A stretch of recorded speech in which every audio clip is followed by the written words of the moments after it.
आपका एक लाइक और कमेंट मुझे नेक्स्ट वीडियो बनाने पर मजबूर करता है, तो प्लीज़ लाइक और कमेंट ज़रूर करें। और अगर आप चैनल पर नए हैं तो चैनल को सब्सक्राइब करना ना भूलें और साथ ही में बेल आइकन को प्रेस करके नोटिफिकेशन को ऑल पे सेट करें, ताकि आपको हर वीडियो का नोटिफिकेशन मिलता रहे जैसे ही हम एक नया वीडियो अपलोड करते हैं। ट्रेन के एसी कंपार्टमेंट में मेरे सामने की सीट पर बैठी लड़की ने मुझसे पूछा, हेलो, क्या आपके पास इस मोबाइल का सिम निकालने का पिन है? उसने अपने बैग से एक फ़ोन निकाला। वह नया सिम कार्ड उसमें डालना चाहती थी, लेकिन सिम स्लॉट खोलने के लिए पिन की ज़रूरत पड़ती है, जो उसके पास नहीं थी। मैंने हाँ में गर्दन हिलाया और अपने क्रॉस बैग से पिन निकालकर लड़की को दे दी। लड़की ने थैंक्स कहते हुए पिन ले ली और सिम डालकर पिन मुझे वापस कर दी। थोड़ी देर बाद वो फिर से इधर उधर ताकने लगी। मुझसे रहा नहीं गया, मैंने पूछ लिया, कोई परेशानी? वो बोली, सिम स्टार्ट नहीं हो रही है। मैंने मोबाइल मांगा तो उसने मोबाइल दिया। मैंने उससे कहा कि सिम अभी एक्टिवेट नहीं हुई है, थोड़ी देर में हो जाएगी। एक्टिवेट होने के बाद आईडी वेरिफिकेशन होगा, उसके बाद आप इसे इस्तेमाल कर सकेंगी। लड़की ने पूछा, आईडी वेरिफिकेशन क्यों? मैंने कहा, आजकल सिम वेरिफिकेशन के बाद ही एक्टिव होती है। जिस नाम से ये सिम उठाई गई है उसका ब्यौरा पूछा जाएगा तो बता देना। लड़की बुदबुदाई, बोली, ओह। मैंने दिलासा देते हुए कहा, इसमें कोई परेशानी वाली बात नहीं है। वो अपने एक हाथ से दूसरा हाथ दबाती रही, मानो किसी परेशानी में हो। मैंने फिर विनम्रता से कहा, आपको कहीं कॉल करना है तो मेरा मोबाइल इस्तेमाल कर सकती हैं आप। लड़की ने कहा, जी फिलहाल नहीं, थैंक यू। लेकिन ये सिम किस नाम से खरीदी गई है मुझे पता नहीं है। मैंने कहा, एक बार एक्टिव होने दीजिए, जिसने आपको ये सिम दिया है उसी के नाम से होगा। उसने कहा, ओके, कोशिश करते हैं। मैंने पूछा, आपका स्टेशन कहाँ है? लड़की बोली, दिल्ली। लड़की ने मुझसे पूछा, और आपका? मैंने कहा, दिल्ली ही जा रहा हूँ, एक दिन का काम है। आप दिल्ली में रहते हैं या? लड़की बोली, नहीं नहीं, दिल्ली में कोई काम नहीं, ना ही मेरा घर है वहाँ। तो मैंने उत्सुकता बस पूछा। वो बोली, दरअसल ये दूसरी ट्रेन है जिसमें आज मैं हूँ और दिल्ली से तीसरी गाड़ी पकड़नी है, फिर हमेशा के लिए आज़ाद। मैं बोला, आज़ाद? लेकिन किस तरह की कैद से? मुझे फिर जिज्ञासा हुई, किस कैद में थी ये कमसिन अल्हड़ सी लड़की? लड़की बोली, उसी कैद में थी जिसमें हर लड़की होती है, जहाँ घर वाले कहे शादी कर लो, जब जैसा कहे वैसा करो। मैं घर से भाग चुकी हूँ। मुझे ताज्जुब हुआ, मगर अपने ताज्जुब को छुपाते हुए मैंने हंसते हुए पूछा, अकेली भाग रही हैं आप? आपके साथ कोई नज़र नहीं आ रहा है? वो बोली, अकेली नहीं, साथ में है कोई। मैंने पूछा, कौन? मेरे सवाल खत्म ही नहीं हो रहे थे। लड़की बोली, दिल्ली से एक और ट्रेन पकड़ूंगी, फिर अगले स्टेशन पर वो जनाब मिलेंगे और उसके बाद हम किसी को नहीं मिलेंगे। फिर मैंने बोला, वो तो ये प्यार का मामला है। उसने कहा, जी। मैंने उसे बताया कि मैंने भी लव मैरिज की है। ये बात सुनकर वो खुश हो गई, बोली, वाह, कैसे और कब? लव मैरिज की बात सुनकर वो मुझसे बात करने में रुचि लेने लगी। मैंने कहा, कब, कैसे, कहाँ? वो मैं बाद में बताऊंगा, पहले आप बताओ, आपके घर में कौन कौन है? उसने होशियारी बरतते हुए कहा, वो मैं आपको क्यों बताऊं? मेरे घर में कोई भी हो सकता है, मेरे पापा, माँ, भाई, बहन, या हो सकता है भाई ना हो, सिर्फ बहनें हो, या ये भी हो सकता है कि बहनें ना हो और दो चार गुस्सा करने वाले बड़े भाई हों। फिर मैंने काउंटर मारा, मतलब मैं आपका नाम भी नहीं पूछ सकता? वो बोली, कुछ भी नाम हो सकता है, मेरा टीना, मीना, रीना, कुछ भी। बहुत बातूनी लड़की थी वो। थोड़ी इधर उधर की बातें करने के बाद उसने मुझे टॉफ़ी दी, जैसे छोटे बच्चे देते हैं क्लास में। बोली, आज मेरा बर्थडे है। मैंने उसकी हथेली से टॉफ़ी उठाते हुए उसे बधाई दी और पूछा, कितने साल की हुई हो? वो बोली, 18। मतलब भाग कर शादी करने की कानूनी उम्र हो गई है आपकी? वो हंसने लगी। कुछ ही देर में काफ़ी फ्रैंक हो चुके थे हम दोनों, जैसे बहुत पहले से जानते हों एक दूसरे को। मैंने उसे बताया, मेरी उम्र 35 साल है, यानी 17 साल आपसे बड़ा हूँ।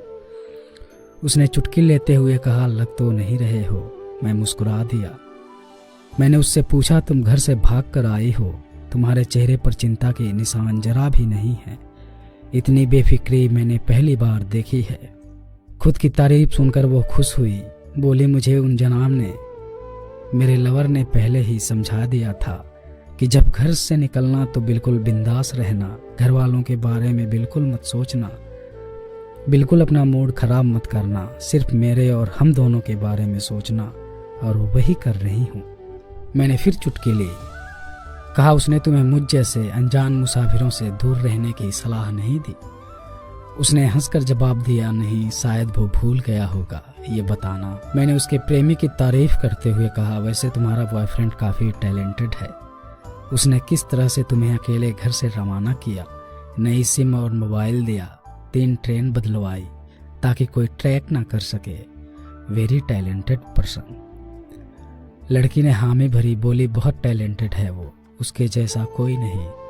मैंने उसे बताया कि मेरी शादी को 10 साल हुए हैं, एक बेटी है 8 साल की और एक छोटा बेटा 1 साल का।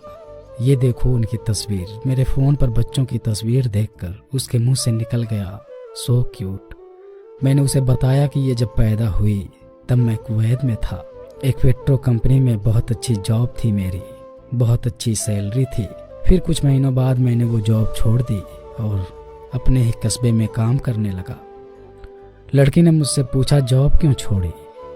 मैंने कहा, बच्ची को पहली बार गोद में उठाया तो ऐसा लगा जैसे मेरी दुनिया मेरे हाथों में है।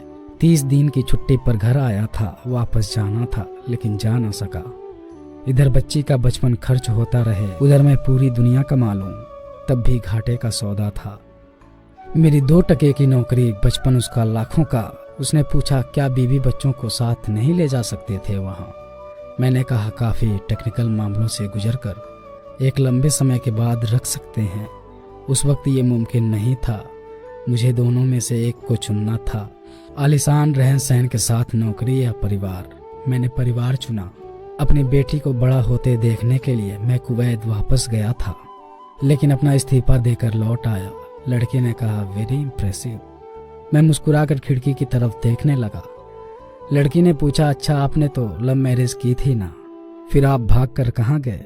कैसे रहे और कैसे गुजारे वो वक्त? उसके हर सवाल और हर बात में मुझे महसूस हो रहा था कि ये लड़की लड़कपन के शिखर पर है, बिल्कुल नासमझ और मासूम छोटी बहन सी।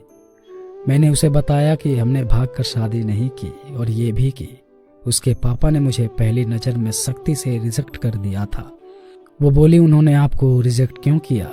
मैंने कहा, रिजेक्ट करने का कुछ भी कारण हो सकता है, मेरा जाति, मेरा काम, घर, परिवार। लड़की ने सहमति दर्ज कराई और आगे बोली, बिल्कुल सही, फिर आपने क्या किया?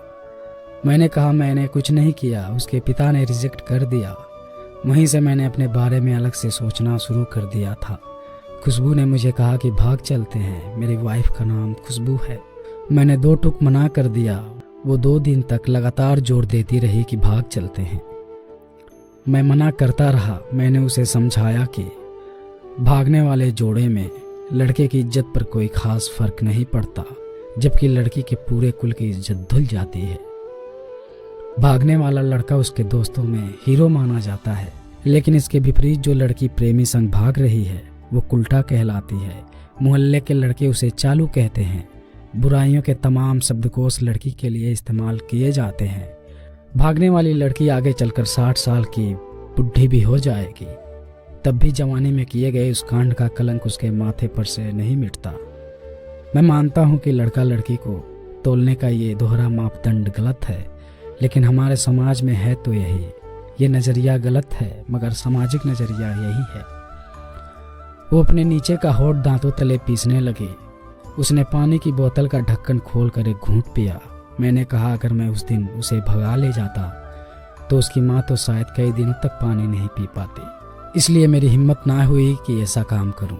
मैं जिससे प्रेम करूं उसके माँ बाप मेरे माँ बाप के समान हैं। चाहे शादी ना हो तो ना हो। कुछ पल के लिए वो सोच में पड़ गई, लेकिन मेरे बारे में और अधिक जानना चाहती थी। उसने पूछा, फिर आपकी शादी कैसे हुई? मैंने बताया कि खुशबू की सगाई कहीं और कर दी गई थी। धीरे धीरे सब कुछ नॉर्मल होने लगा था। खुशबू और उसके मंगेतर की बातें भी होने लगी थी फ़ोन पर, लेकिन जैसे जैसे शादी नज़दीक आने लगी उन लोगों की डिमांड बढ़ने लगे। लड़की ने पूछा, डिमांड मतलब? मैंने बोला, डिमांड का एक ही मतलब होता है, दहेज की डिमांड।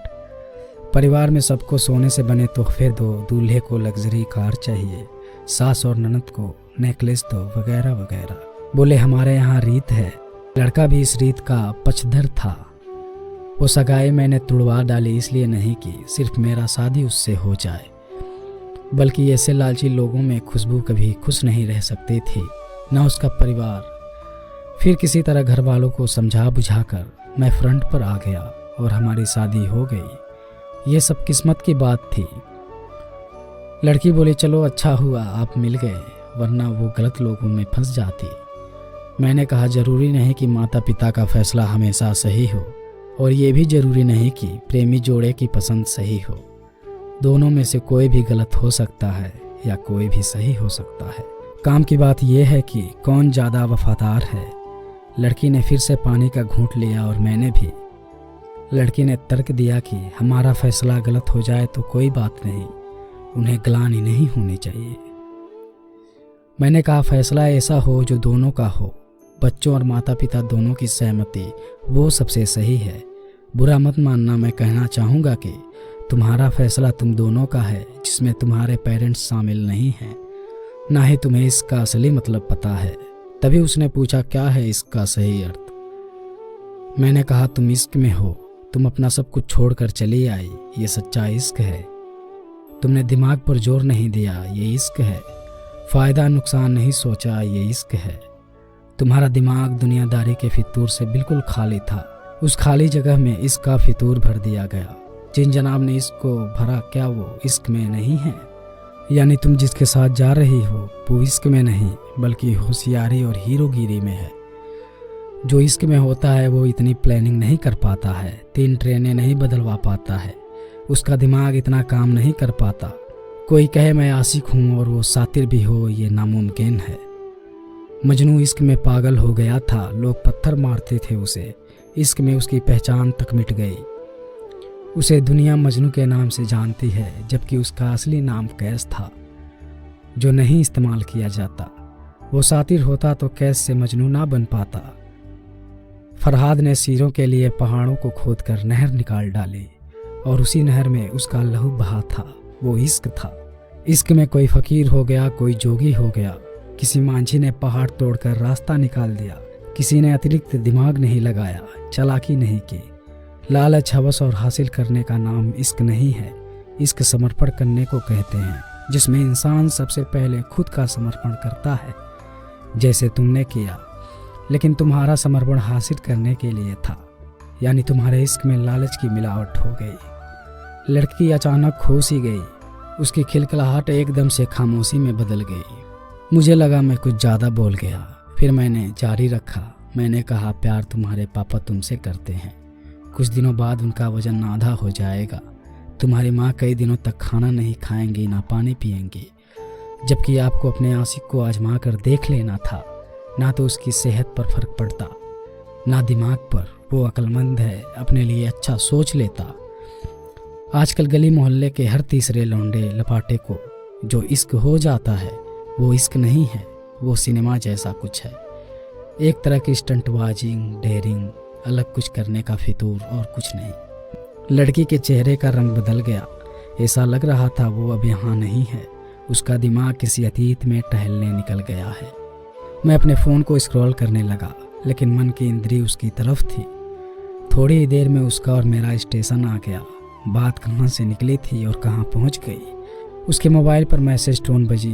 देखा सिम एक्टिवेट हो चुका था। उसने चुपचाप बैग से आगे का टिकट निकाला और फाड़ दिया। मुझसे कहा, एक कॉल करना है।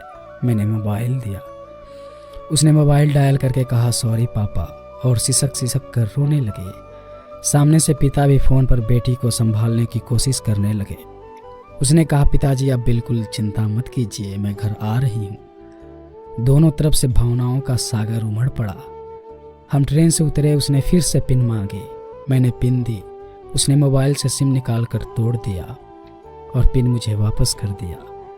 देश की सभी बेटियों को समर्पित ये मेरा दावा है, माता पिता से ज़्यादा तुम्हें दुनिया में कोई प्यार कर ही नहीं सकता। अगर आपकी भी ऐसी कोई लव स्टोरी है तो आप हमें इंस्टाग्राम पर भेज सकते हैं, लिंक डिस्क्रिप्शन में है।